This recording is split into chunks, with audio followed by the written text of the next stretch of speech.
Magandang araw mga bater. Nakikita ko sa inyo ang tinimpla kong gagawin kong fish amino acid. Kinuhanan ko kanina ito. Kaya lang, ang nakuha lang, hita ko lang.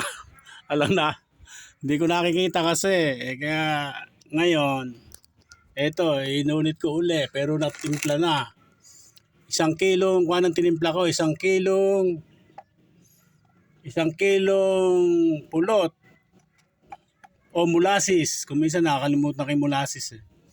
Dito yung pinaglagyan ng 1 kilong hasang, kaliskes o mga may buto-buto ng isda. At tinimbang ko dito na tig 1 kilo. Nang mahalo na ang pulot at ang hasang, ito ang kinalabasan. Ito, paggawa ko ng fish amino acid. Ito, yan. Ibuburo natin ng 20 araw, 20 araw.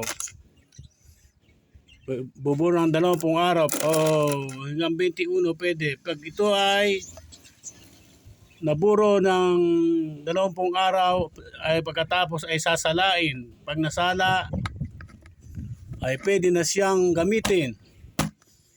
Ang pagtitimpla ay 2 kutsara sa 1 litrong tubig o 1 o 2 ligo sa isang sprayer.